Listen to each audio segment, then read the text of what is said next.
Assalamualaikum Assalamualaikum warahmatullahi wabarakatuh. Perkenalkan, nama saya Dea Fajrianti, NIM 191010550902.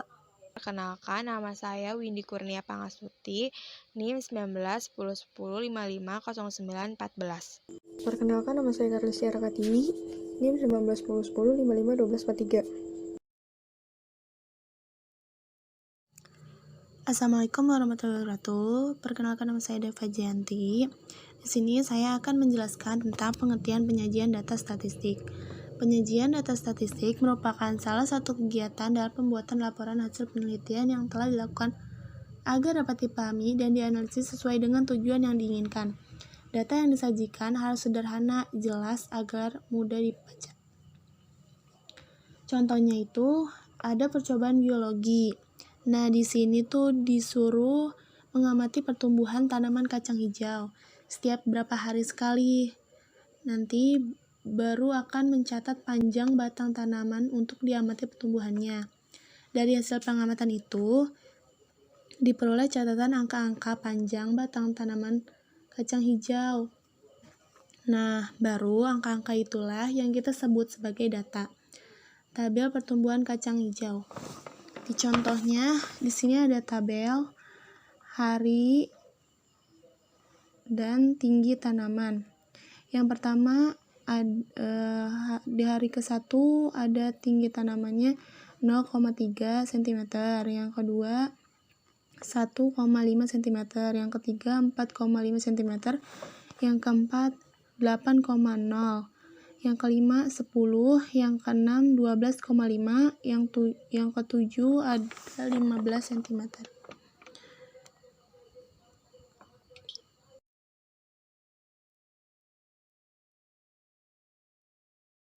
Selanjutnya, di sini ada jenis data. Berdasarkan jenisnya, data dikelompokkan menjadi dua, yaitu yang pertama ada data kualitatif dan data kuantitatif. Yang pertama, data kualitatif adalah data yang menunjukkan sifat atau keadaan suatu objek dan tidak bisa diukur secara numerik. Contohnya, data kualitas beras bulan Februari 2020 yang kurang baik. Data itu menunjukkan keadaan beras yang kurang baik, tapi kita tidak bisa mengukur keadaan kurang baik itu dengan angka. Sedangkan data kuantitatif adalah data yang menunjukkan ukuran suatu objek, disajikan dalam bentuk angka dan nilainya dapat berubah-ubah. Contohnya, data pertumbuhan panjang tanaman kacang hijau pada tabel yang tadi saya bacakan. Dari data itu, kita bisa mengetahui perubahan panjang batang kacang hijau dari angka yang diperoleh.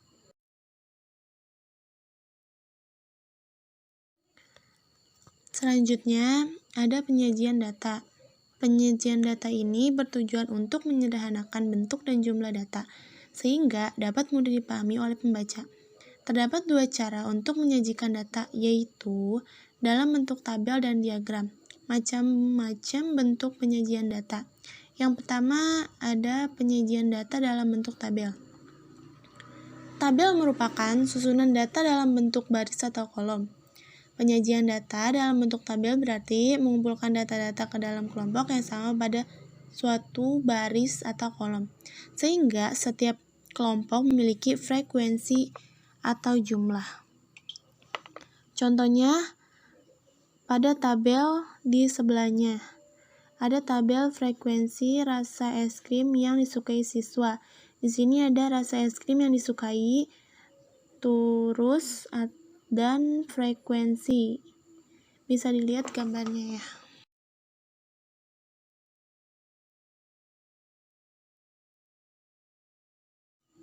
Selanjutnya, ada penyajian data dalam bentuk diagram. Penyajian data dalam bentuk diagram akan lebih menarik dibandingkan dalam bentuk tabel karena bentuknya gambar-gambar.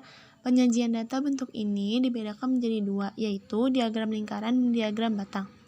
Yang pertama ada diagram lingkaran, yang kedua ada diagram batang.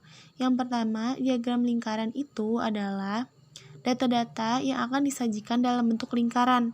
Data-data ini telah dibagi menjadi juring-juring berdasarkan kelompoknya masing-masing. Bisa dilihat contohnya yang di bawahnya. Yang kedua, diagram batang.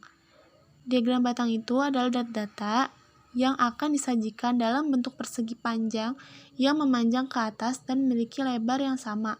Setiap batang tidak boleh saling menempel dan harus memiliki jarak yang sama. Bisa dilihat contohnya ada di bawah, yang paling bawah.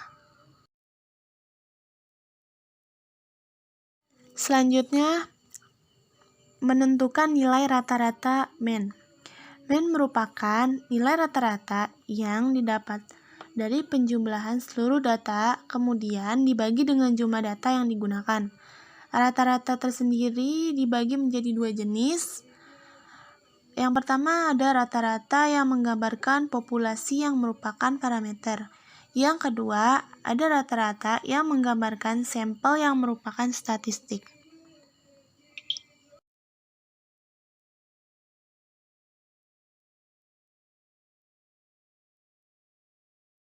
Selanjutnya ada jenis rata-rata. Yang pertama di sini ada rata-rata hitung aritmatik.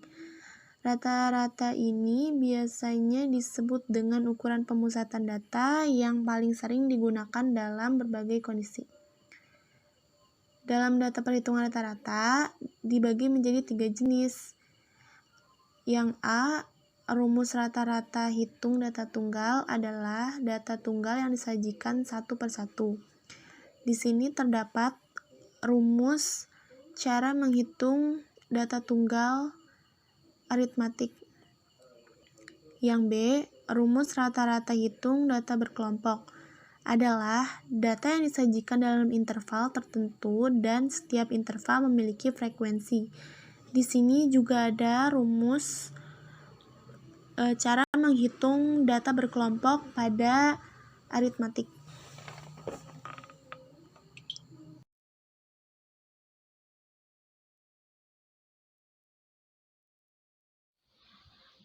Assalamualaikum warahmatullahi wabarakatuh. Perkenalkan, nama saya Windy Kurnia Pangastuti. Di sini saya akan menjelaskan tentang rumus rata-rata hitung menggunakan kode atau coding. Rumus rata-rata hitung menggunakan kode atau coding bertujuan untuk mempermudah proses kalkulasi, apalagi bila data yang digunakan memiliki jumlah dan klasifikasi yang banyak. Tahapan menggunakan metode kode atau coding dibagi menjadi 3 bagian. Yang pertama, tentukan klasifikasi yang memiliki frekuensi terbesar. Yang kedua, berikan nilai 0 pada klasifikasi tersebut. Yang ketiga, urutkan interval dari klasifikasi yang sudah mendapatkan kode 0 dengan interval 1. Di sini kita bisa melihat rumus rata-rata hitung menggunakan kode atau coding beserta keterangannya.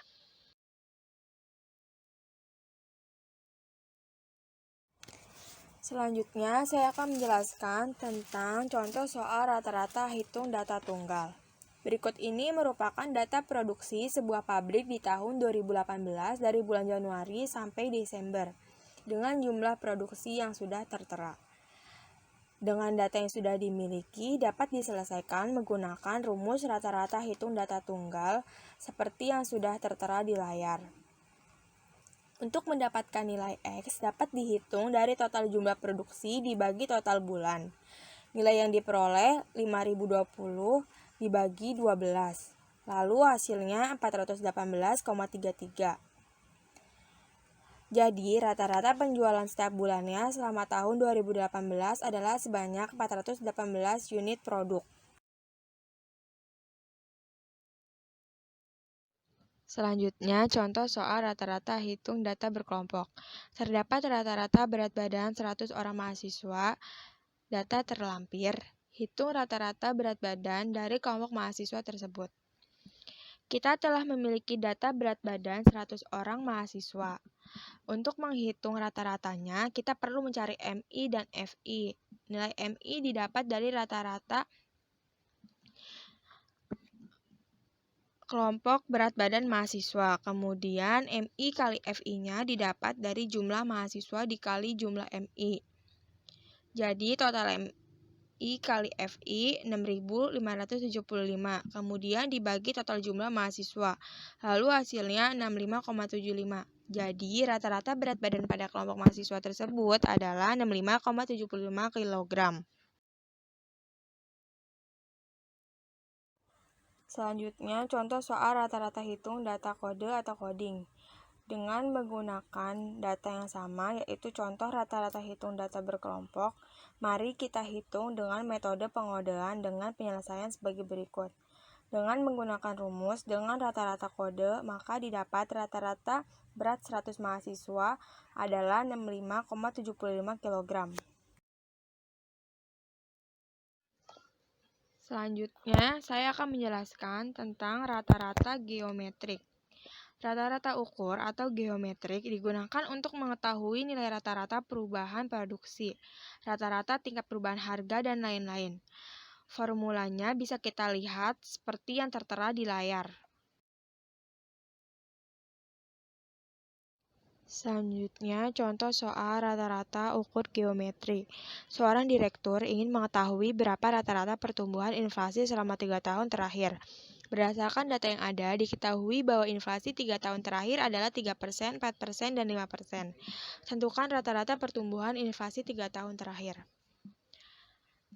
Penyelesaian, bila menggunakan rata-rata hitung biasa atau aritmatik, maka rata-rata pertumbuhan inflasi adalah 4%. Hal ini kurang tepat dikarenakan kenaikan inflasi merupakan nilai persentase yang dijumlah terus-menerus selama 12 bulan. Karena itu, lebih tepat menggunakan rata-rata geometri. Contoh penyelesaiannya seperti yang tertera di layar. Selanjutnya, rata-rata harmoni. Rata-rata harmoni merupakan kebalikan dari rata-rata aritmatik. Rata-rata harmonik bisa digunakan untuk kasus-kasus seperti rata-rata kecepatan. Formula rata-rata harmoni bisa kita lihat seperti yang tertera di layar.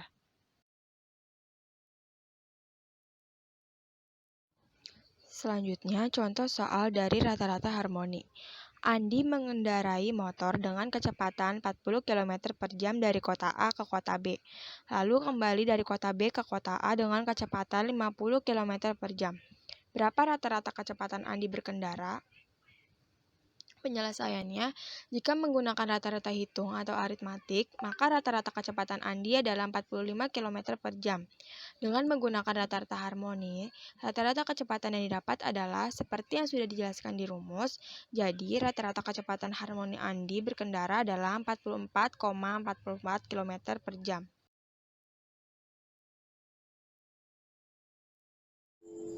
Kemudian yang keempat, rata-rata hitung tertimbang. Harus menggunakan penimbang untuk menghasilkan statistik yang lebih akurat. Penggunaan penimbang ini perlu dilakukan karena ternyata banyak faktor lain yang bisa mempengaruhi rata-rata itu sendiri. Rumusnya sebagai berikut, dengan keterangan XI1-nya merupakan data ke-1 dan Y1-nya merupakan penimbang ke-1.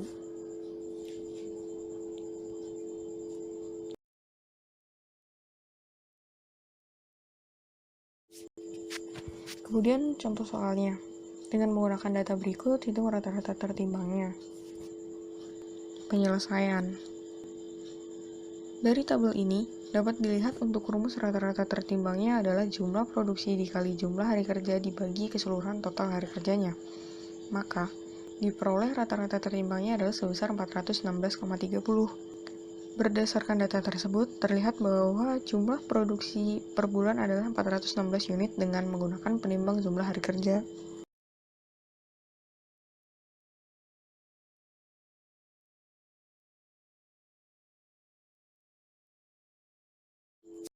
Kemudian yang C, median atau nilai tengah.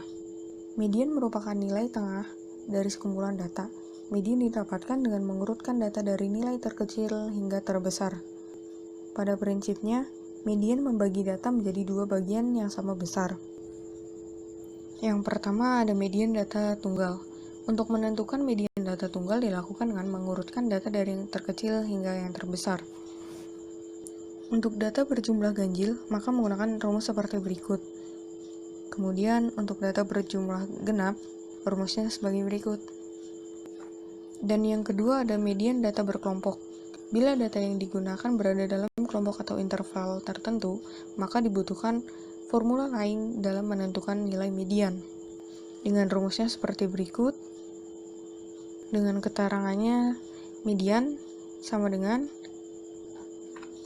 LM atau tepi bawah kelas median I atau interval kelas median, FO atau frekuensi kumulatif sebelum kelas median, dan FM frekuensi kelas median.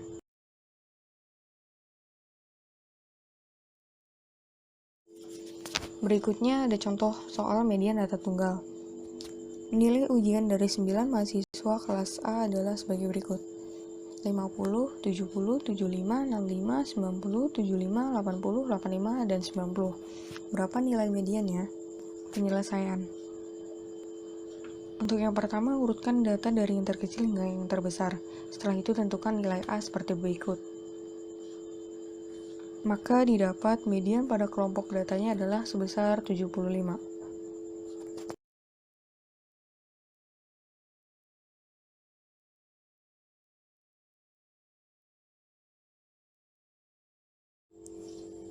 Kemudian ada contoh soal median data berkelompok. Hitung median dari kelompok data di bawah ini. Maka penyelesaiannya adalah sebagai berikut. Diketahui jumlah datanya adalah 340, artinya median berada pada di antara data ke-170 dan 171.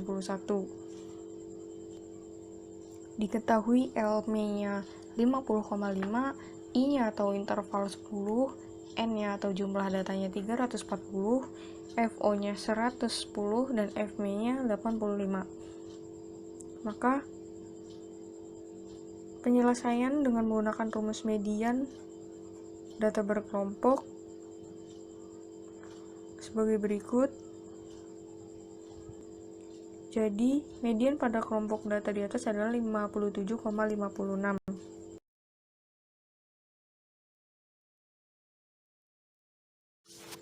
Selanjutnya, D. Modus atau data yang sering muncul. Modus merupakan nilai yang paling sering muncul dalam sebuah kelompok data. Modus juga bisa dikatakan sebagai nilai yang memiliki frekuensi tertinggi. Ada beberapa macam jenis modus. Yang pertama ada A. Modus data tunggal. Menemukan modus data yang memiliki frekuensi terbanyak atau nilai yang paling sering muncul dalam sebuah kelompok data. Contoh, temukan modus pada data tinggi badan berikut ini. Data tinggi badannya ada 150, 155, 160, 165, 170, dan 185 dengan frekuensi 15, 10, 12, 18, 14, dan 12. Maka penyelesaiannya adalah sebagai berikut. Dan diketahui jika modus atau tinggi badan yang paling sering muncul berdasarkan data adalah 165 cm.